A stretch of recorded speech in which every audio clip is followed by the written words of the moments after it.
you like Why would you like me calling you Allison better than Alice? Did I say that? This morning you said that. With your I sister. said sometimes I like the name Allison. But no, and I like it too. My cousin's Allison. It's very nice. It's a lovely name. But I think sometimes it's like more waspy even than Alice. So you want to be waspy? I didn't say that. I just said because. So my sister was over and she was interested in the podcast question that we got. Let's add a my disclaimer name... just to make things completely transparent and dispel any curiosity whatsoever. Earlier than today, Alice's sister was over. Yeah. Our neighbors were over. Yeah. And Bloody Marys were over. What's the question? So, oh, great. Yes. And in a sense, it's not over. So that is what happened. So, but you mentioned today. I don't get what the transparency issue is, though. I just want to make it known if something seems different about you at all today, there could be other factors at play. And it is not that you were huffing WD-40. It comes from a somewhat less scandalous place. No, I mean, I just... Can you, to the microphone, Alice? This is a question that I received, which was, why were you so adamant that your name was Alice and not License Alice? and registration, please. License and registration. This is what we call, I believe, a Dewey. Why are you like this? I'm not like anything. I was interested in why you liked the name Alice. You know what? Allison over Alice. You know what? Oh, here we go. Oh, no. We don't have to, Alice, I'm not sure we have to air out all of this function at one time. Oh, yeah, you son of a bitch. Well, here's a few things people might not know about you.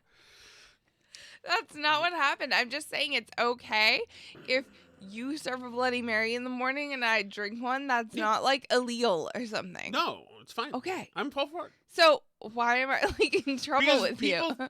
People might assume, Alice, perhaps, maybe, depending on your speaking pattern, that you've had a stroke, and I just want to let them know that it's not true, that there were Bloody Marys served earlier in the day, which may have led to later in the day, and that's fine.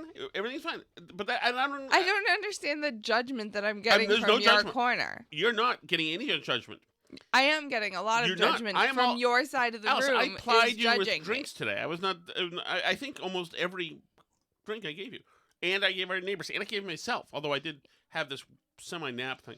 Thank you for saving my life last night, by the way, weirdo. What did I do now? Well, you physically abused me last night. No, I made you get up out of bed because your friend came over. My friend is 39 years old. He lives next door. I don't have to go down and play with him, Alice. He came over the house. And I made you get up out of your bed where you were sleeping without your CPAP, I might add. So yesterday we saw my daughters play twice. And the day before we saw it once. And so our neighbors came with us. And our neighbor's mom, our neighbor,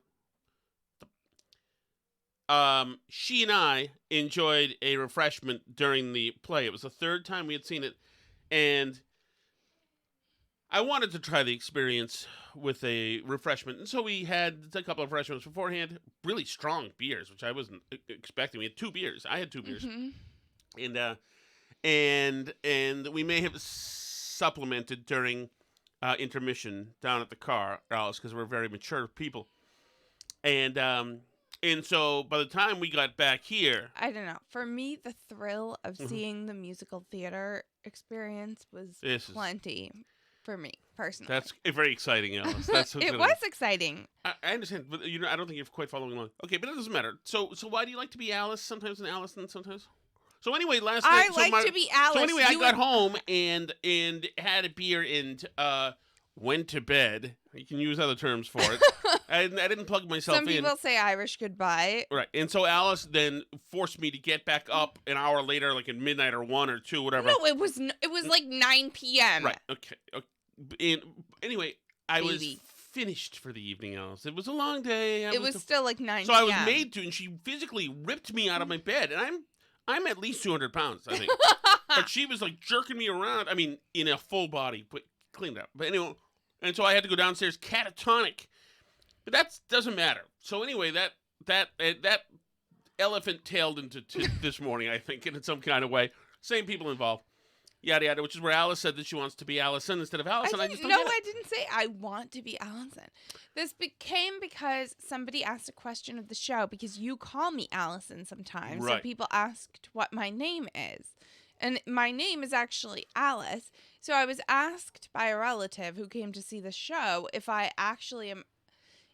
prefer Allison or Alice, or like why I was so adamant about Alice, right? And it's not that I'm adamant. I like the name Allison, actually. But if you're asking me what my name is actually Alice. Even though you call me whatever you want because you're just like that. So Alice had mentioned it made you seem more waspy.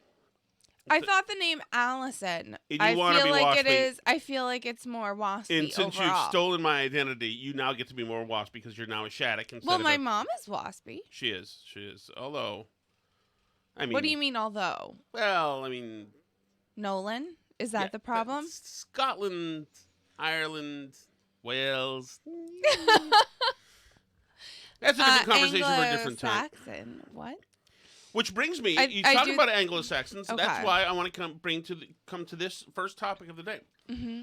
Today is June 5th, 2022. Okay, we're pretty close to D-Day. Exactly. Okay. June 6th, 1944. This is Russell Stover. I don't know if he's the candy guy or not. Okay. Remember, Alice, remember your first look. You can go on, you can hold the ball. You don't have to throw it in the first look. This is what I'd say to people. If I say who are you going to call, you don't have to. Ghostbusters is there. It's always an option, but you don't have to. Russell Stover of the candy, yes. I know it was right. Well, you don't know if it's up the candy or not. I don't. You could have done a little research I did, and then you would and it was know. inconclusive, and I didn't have time. Go ahead. All right, I'm going to try to get the car out of the ditch and back onto the highway, okay? Teddy Kennedy. Okay, Russell Stover. Who's Teddy Kennedy? That's you.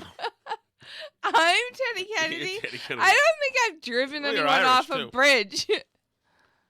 How am I Teddy Kennedy? Okay, so No, I would like to I would Russell Stover. record scratch. No, Go no record back. scratch. Alice, No, we're gonna have how to, am Alice, I I'm Teddy, gonna, Teddy Alice, since Kennedy? I'm working alone today, I need to start to begin to construct a show You're here. not working alone. So listen, Stop the it. way to drunk, hot blonde during 16 Candles with Anthony Michael Hall. No. I appreciate your being a human form who's attractive, but I have a little work to do. I gotta get the car to the place. Are you serious right now? I want to talk about something, but I'm stuck. But you're stuck calling me Teddy Kennedy. I don't actually think you're Teddy Kennedy. Okay. I know you don't actually think I'm Teddy Kennedy, but what's the comparison exactly? Can I continue with my story, or Well, I'd like you to finish Russell your... Stover, Candy, 116th Infantry Regiment, U.S. 29th Infantry Division. The ramp went down, and we leapt out into waist-deep water in 3-foot waves. Some lost their footing, some their weapons. We had more than 200 yards to go to the high water mark. Some engineers were working to our left. There was only one tank ahead to the left, but it wasn't firing or moving. There were no, quote, instant foxholes either. In other words, the Navy pounded the crap out of the beach, so they thought there'd be instant foxholes. There were none. There wasn't one crater for cover. There wasn't even one DUKW, duplex drive. I'm going to read. DUKW, which I believe is a duck boat. Duplex drive amphibious truck with artillery firing on the machine gun placements on top of the bluffs. No Piper Cubs overhead to direct the naval fire. It was very obvious to me that many plans were going wrong. There was a boat burning to our right, heading back out. We waded through the surf and floating debris. I looked back and saw that we were in good formation, well spread out, just as we had practiced dozens of times before. Reaching the sand, I tried to run, but found it was difficult. My impregnated pant legs were filled with water. The extra weight took its toll, and about halfway I fell to the sand, exhausted. I thanked the good Lord for the smoke that still covered the bluffs. A shell had started a grass fire. If not for that smoke, we would have not made it in. Recovering, I started running again. The man to my right didn't follow. I think he was our first casualty of 10. But there's some just incredible accounts. It's interesting. There's some great accounts of D-Day that are just like that are just notes. Well, and what strikes me about it, honestly, is just the sort of chaos and the feeling that like plans were going awry or not going as things were supposed to happen. And it's interesting because we look on D-Day as sort of this great success story and the ultimate victory that it was, like the start of beating Hitler and beating the Axis and winning World War II, right? We look at D-Day as like the beginning of victory, right? Mm-hmm. But like had things gone differently, we could look at D-Day easily as a disaster. You know, like so many people died during D-Day, first of all. I mean, like you could just start with that. Things obviously didn't go completely as planned. Stuff didn't happen as people thought that it would. And we could very easily be analyzing D-Day a completely different way and saying like, you know, how much it was a screw up. Yeah, and I was thinking of having trying to get somebody on tomorrow, a general or a strategist, saying if somebody had pitched D-Day as is, I don't think there's any way they would have done it like that. And let me just read a few more quotes. The casualty rate was obviously huge on Omaha and Utah Beach. Well, that's where the Americans were, and it was a mess. Well, and I would just add one thing before you read those, which I do want you to do, which is that to me, it really speaks to how much like our perception of things that happen is colored by like what they ultimately mean in the long run, and how hard it is to make calls as things happen about what they mean and what the significance of them is. You know, like our perception of D-Day is colored by knowing that we eventually won World War II, right? Like, so that's influencing our whole way that we look at D-Day and what it means, as it should, right? Because the significance of D-Day is not known on June 7th. The significance of D-Day is only known years later, right? And that's something like you actually can't analyze history as it happens and know like how history will look back on this thing, right? Is that it's you can't know how history will view us and what we did. You can only do the best that you can in the moment and hope that history sees you a certain way. But history is complicated, and you can only know what history means years and years later. That's why it's history. Right.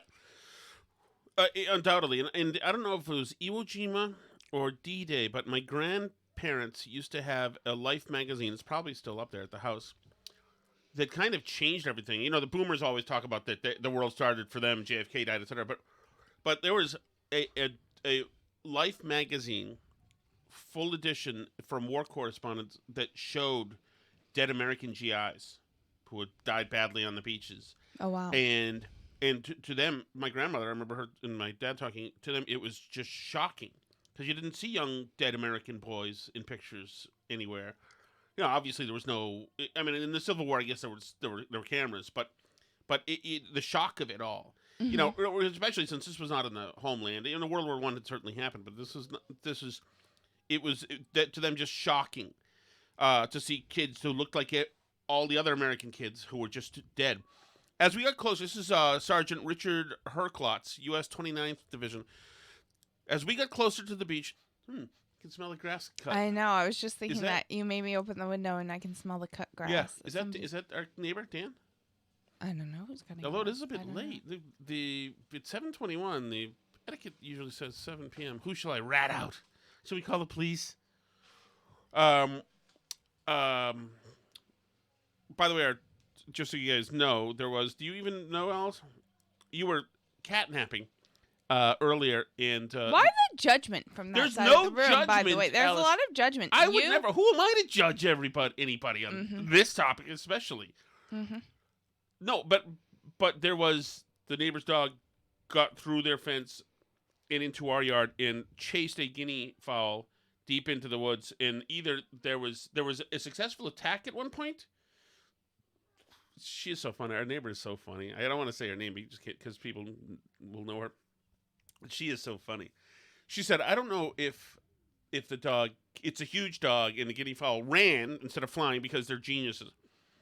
She said, I don't know if it's dead, Tom, but I can tell you it's not coming back. I thought, Oh my. there we go. Oh wow. Okay, here we go. Wait, Sergeant, but that's what you wanted. You wanted fewer guinea fowl. yes, this is a happy story. Oh, Yeah. oh, I Yeah. thought. Okay. No, it's great. Okay. So, Sergeant Richard Herklotz, this is from June 6, 1944. As we got closer to the beach, we saw that casualties were floating in the water, just like refuse in a harbor. There was this and that equipment floating, soldiers, sailors. It was very disheartening. For hours off the coast, we watched the tide bring out the debris and the bodies of those who died. Up at 4, here's another person. Up at, no. Actually, let me go to another one here. I have a question. And Yeah. I don't know if you know the answer to this or not, but like, how close are the Normandy beaches, like the Omaha Beach and those ones, to Dunkirk? Far or close? I don't know. I can look it up. I don't No, know. I'm just curious. You know what? Like, in it's sort of in my mind, I always see Normandy as being like reverse Dunkirk. an invasion from the south through Europe that way, which of course is not. But I assume that it's got to be fairly close. Normandy, yeah. I mean, I don't know. I don't actually know, but I mean, like in my mind, it's sort of like I just based on history class, I like think about Dunkirk and like that as being the last sort of retreat from Europe by Britain and sort of the saving of all these British soldiers off the French beaches, right? And then sort of the reverse happening back into. So you know into what? I'm glad you France asked that. okay. Dunkirk is on the is way It's up super north, right? It's on the coast of Belgium in France. Right. Normandy is way down south. It is 444 kilometers south. Normandy. Like, I mean, not that far south. Which right? makes sense. Still, the northern part of France, right? No? Yeah, it's still the northern part of France. Okay. But 400 kilometers south. But I think, there was a diversionary fleet sent up near Dunkirk, I believe, that Patton was the fake army. Oh, okay. The balloon army, the rubber army, whatever, was up north staging. Oh, and so the ghost army, that whole thing. And so they thought that they were going to attack, the Germans thought that they were going to attack up north. Okay, yeah, I see. It's sort of like west. A bunch of things happened, but the problem is that when they hit on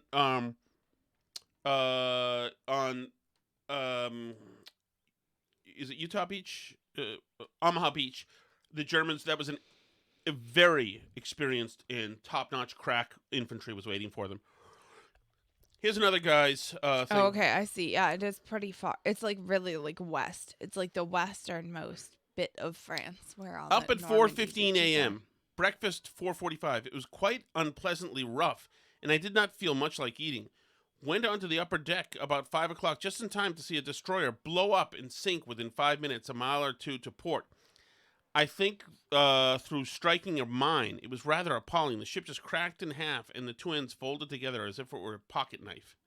It's Ken Wright, 1st Special Reserve Brigade. Hang on. This is Anonymous Private, East Yorkshire Regiment. It was like a bloody skittle alley. The lads were being bowled over right, left, and center. I thought to myself, you'll be a lucky bugger if you make it up there. Christ, it were bad. Alfred Leonard, Merchant Navy, says, there were dismembered personnel in the water, which was upsetting. From a young man's point of view, up to then, D-Day had been exciting. With all the guns going off, everything on the move, and nobody getting killed. It was pure excitement. But when you see dead chaps in the water, you think, crikey, what is this all about? The beach was total chaos. This is Captain Joseph T. Dawson, 16th Infantry Regiment. The beach was total chaos, with men's bodies everywhere, with wounded men crying, both in the water and on the shingle. We landed at high tide, when the water was right up to the shoreline, which was marked by a sharp-edged, crystal-lined sand, like a gravel, but very, very sharp. That was the only defilade which was present on the beach to give any protection from the fire above. Defilade, I assume, is obstruction, or cover. That was that was where all the men who had landed earlier were present, except for a handful who had made their way forward, most of them being killed. The beach sounded like a beehive with the bullets flying all around. You could hear them hit, and you could hear them pass through the air. Jesus. Uh, anyway, thank you to that generation for doing that. But I can that was a matter of throwing.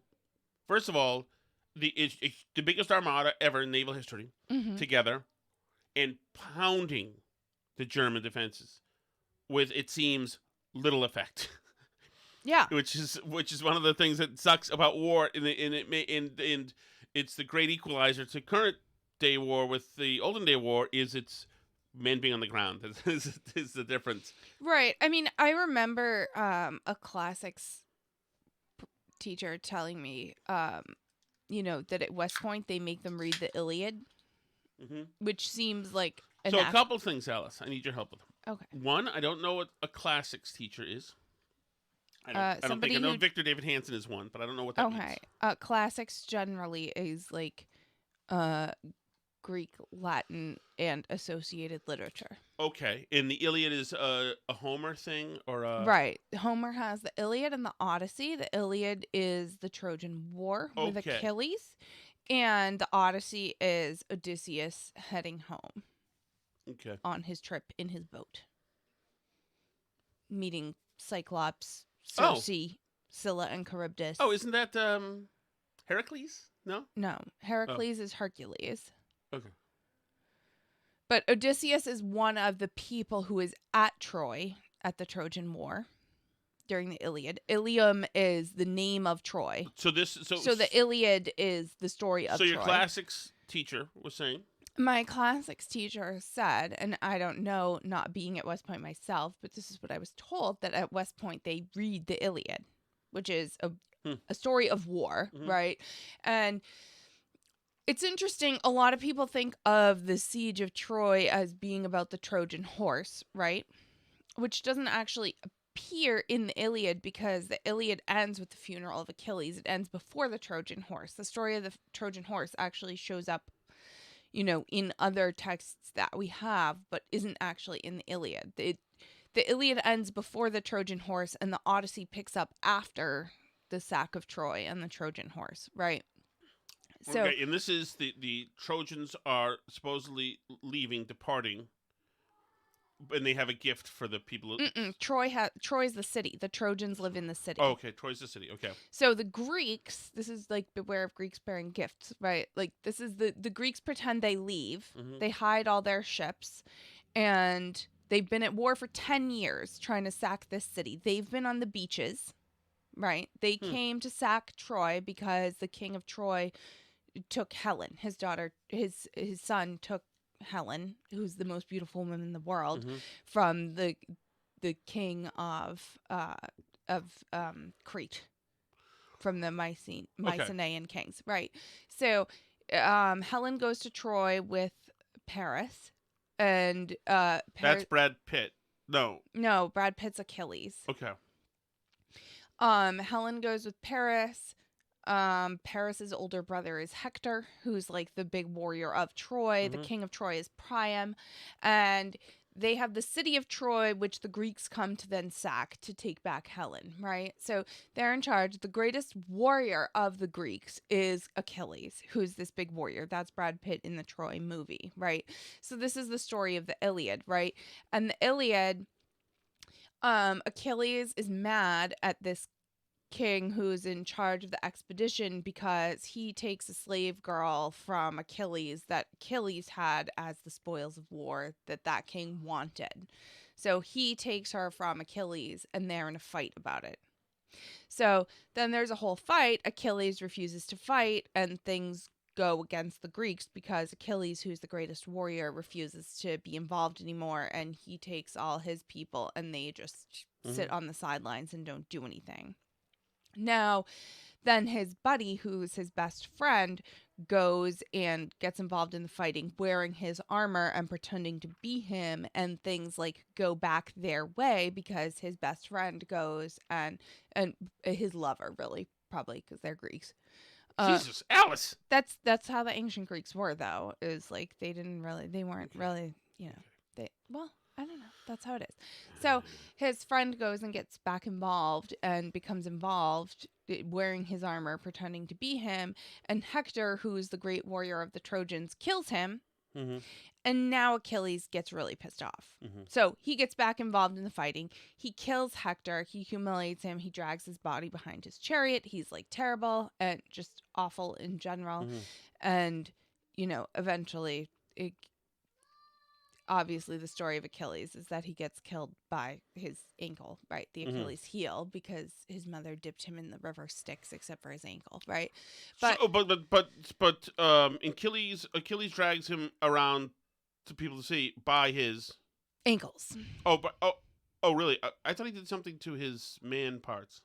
No, but it's sure? but it's humiliating to the city of Troy because he takes our great warrior who's the prince of Troy and ties him to the back of his chariot and drags his body around behind his chariot around the city, which is like an F you. Anyway, but that's where the Iliad leaves off. The Iliad is really about war and violence and what it does to people and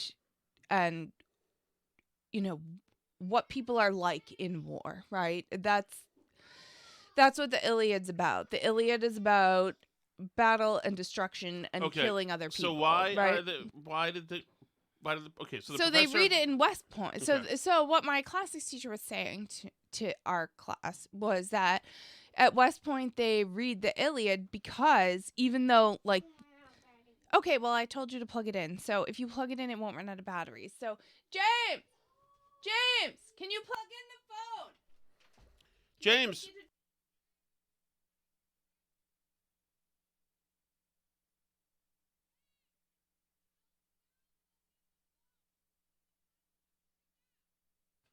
James will help you plug in the phone. Yeah. Go. He's taking care of you, okay? You look James nice. is going to help you plug in the phone. Wow, Okay. what a pushy kid. Look at that. So, okay. Well, thanks for moving the camera. James, stop it. James, be nice. James, do you want to lose everything? So anyway, the point is that even though the methods change over time, war is still just war and killing people is still just killing people, and it doesn't change that much because we change the type of guns that we use or change how we do it or whatever. And that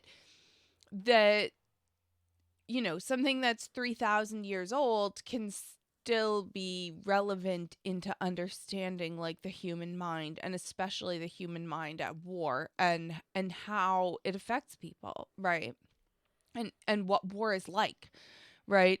And not being someone who's ever been in a war, I can't speak to how that's necessarily true, but I do think reading these accounts, it is striking to think about the fact that people dying is still people dying at the end of the day. And we've been doing this a long time, and it's not new and it's not progressive and it's not special when we do it, and even you look at what's happening right now in Russia and Ukraine and all this stuff. And people killing people isn't new or creative or original. It's still ultimately the same. People killing people still ends up being the same thing and has the same impacts, both psychological and societal, that it did thousands of years ago. And I don't know, the more we try and escape what human beings are like, and I think that we end up in the same places a lot for a species that thinks it's getting better all the time. I don't know. Captain Edward W. McGregor. We hit the sand and found ourselves behind the bodies of the amphibious engineers who had taken a terrible beating. Eventually, we started moving up a draw where some engineers had been and which was marked with tape. Isn't that interesting? They marked with tape the way to go where you can live. We had several casualties, and I know at least one officer right near me was killed stepping on a mine. We came to the top of the ridge and tried to advance a bit, but there was a large German bunker in front of us, and its machine gun fire hit us every time we tried to move. At this point, we didn't have any communication with the American destroyer behind us because within 5 minutes of landing on the beach, the naval ensign officer had been killed his driver too, in a radio set destroyed by a shell which landed right on top of them. So we planned an assault against the bunker. I volunteered to take some troops with me, but before we could get organized, there were huge demolitions around the bunker. An American destroyer had moved in and was firing direct with 4-inch guns into the bunker. That destroyer, I think, had run aground on purpose to get close enough to pound the bunker. By late morning, the Americans had secured both Utah and Omaha and were now fighting their way inland. U.S. Rangers had successfully assaulted a German gun battery at Punta Hawk between the two beaches. A little further east, among dunes and marshes, the British had also begun their assaults on the beaches Sword and Gold, while the Canadians, 3rd Armored, stormed Juno. Like the Americans at Omaha, the men of both nations faced brutality on a scale not seen since World War I. So, all right, let's move along here to a couple things. One, I want to, and I'm very excited about this. Noah Rothman's new book is coming out. Okay. Because it's something that's very prescient and important. This is his Twitter announcement about his book. Hi guys, I just got some of the first copies of my new book, The Rise of the New Puritans, Fighting Back Against Progressives' War on Fun, and I wanted to tell you a little bit about it. You've probably wondered why when you sit down to watch some sports, it's so often accompanied by agonizing over racial dynamics in America. Why you can't sit down to a meal without confronting cultural appropriation. Why your clothes must comport with your ethnic background. And why you can't enjoy a joke without some agonizing moral associated with it because somebody somewhere suffered so that you could enjoy comedy. For most of our adult lives, it was the American right that disapproved of your tastes and thought American culture had put this country on a road to damnation. Increasingly, that's changing. It's often now the American left that's coming after your pastimes and diversions, and in a truly puritanical fashion, they seek to ensure that you have no escape from your duty to dwell on the world's horrors. This book answers those questions, it skewers this outlook, and it provides some recommendations for those of you who want to continue to enjoy. So it's Noah Rothman, The Rise of the New Puritans is the book. But I bring it up because that is precisely the Felicia Somnez thing that is now all over the place. And I love this. So this guy from the Washington Post retweets or says a joke. He retweets somebody who says Somebody a joke. Right. All women are bi. Yeah, the joke is that he retweeted somebody else saying is all women are bi. You just have to find out whether it's polar or sexual. Right. Of course, which is boorish guy humor. Fine. Right. It's stupid. It's meant to say. It's meant to say women are crazy. Right. Just which type of crazy are they? Right. That's the joke. Exactly. And it does parallel, some people's feelings that women are highly emotional creatures or irrational, whatever. Like Graham used to say, and a lot of people used to say, Michael Graham, I'm talking about, is it men or pigs? Which is, by the way, true enough, I think. You can agree, Alice?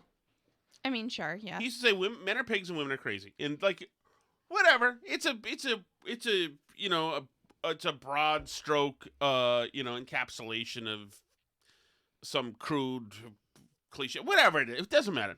But it's also something that, like Noah Rothman was just saying, should be okay just to say, because we live in a world where you can do humorous stuff, but it's not okay, and now there are victims at the Washington Post. The people who write for the Washington Post, by the way, are pretty much the most privileged people in the history of human civilization.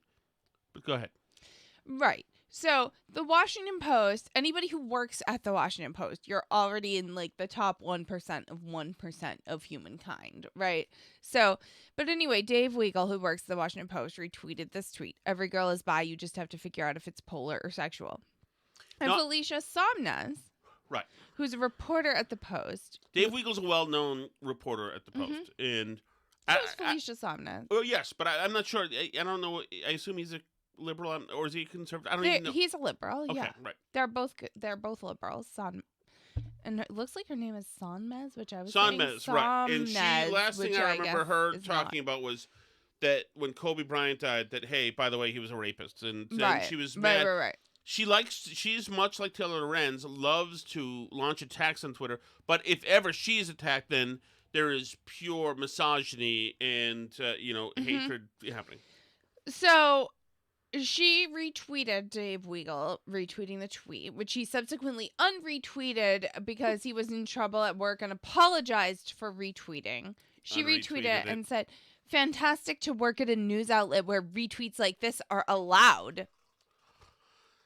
Which, first of all, like, how does your job own what you're, quote, allowed to retweet? Like, fantastic to work at a news outlet where retweets like this are allowed. Like, I demand that my work stop anyone I work with from ever retweeting anything that I don't like. Yes. You're not allowed to find jokes like this funny. And if you do, even though this has nothing to do with me, etc., then right. Obviously, she is humorless and probably nuts, and which makes the point of the joke, actually. So then another colleague of both of theirs, somebody else. So this is a totally inter-Twitter blue check war. Mm-hmm. These are all Twitter blue checks who all work at the Washington Post. And so another person who works at the Washington Post, who's also a Twitter blue check, Jose A. Del Real, replied to her and said, "Felicia, we all mess up from time to time.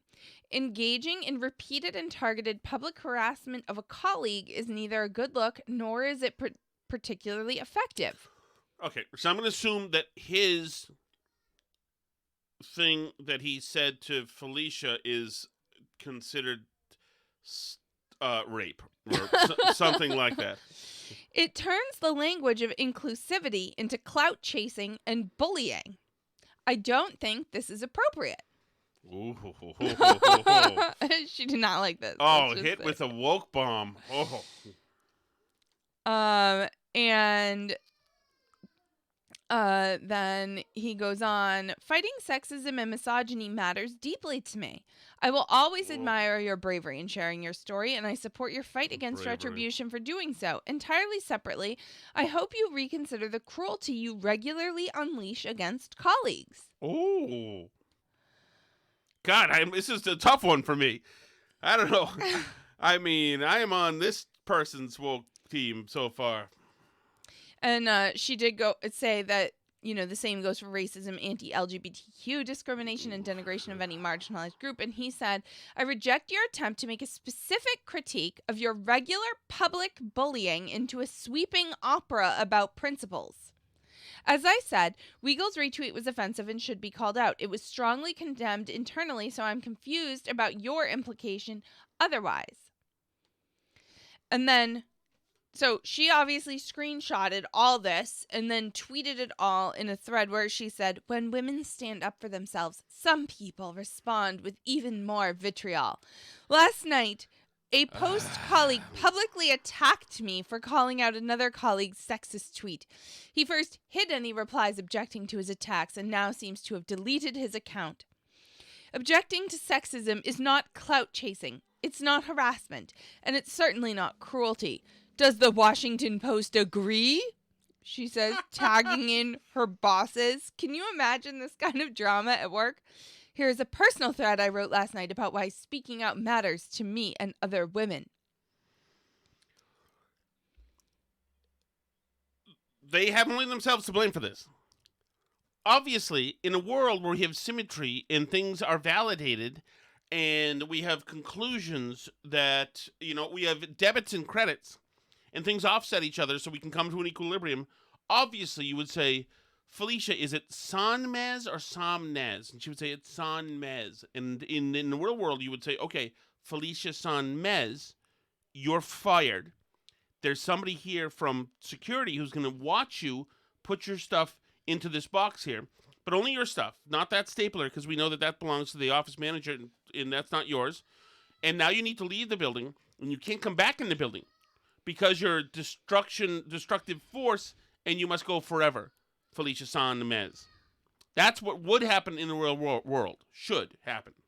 But, I mean, this goes on, and her tweets, don't stop. "Jose, Dave's retweet was indeed terrible and unacceptable. It was also public, and it's important that all those his who saw..." His retweet was his own thing, him retweeting somebody's joke about women being bipolar or bisexual. And by the way, you would actually have to parse pretty quickly to think. First of all, are we? Is she making a judgment on somebody who's bipolar? Is that a negative thing? Are we judging somebody who's bisexual? Why did she consider that a slur? I believe, according to the woke rules, both of those things are to be lauded. I mean, sure. She's being ableist by looking down on bipolar people. But rallying the internet to attack him for a mistake he made doesn't solve anything. That was Jose de Real. And he says, it's important that all those who saw Dave's tweet also see the Washington Post reporters standing up for our newspaper's values, one of which is that comments denigrating women will not be tolerated. Shut up, you dumb broad. I'm so sick of it. You may view it as a simple matter of someone messing up. I view something it historic has happened here, says the God knows how old person. I view it differently. But she gets to be famous as some sort of pioneer, interesting thinker, etc. Meanwhile, June 6, 1944, men ran into machine gun fire in water over their heads while they were being dragged down by their own equipment. Minute to minute. But no, she's the real hero. She blows up. Go to hell, bro. My timeline We'll finish on the Patreon. Okay, we'll finish on the Patreon, including Taylor Lorenz's week at the Washington Post, which has also been very historic for various reasons. And you can head over to the Patreon show. That's patreon.com/burnbarrel if you want to listen to that. We are always available for free at burnbarrelpodcast.com, on Twitter as @burnbarrelpod, and anywhere you listen to podcasts.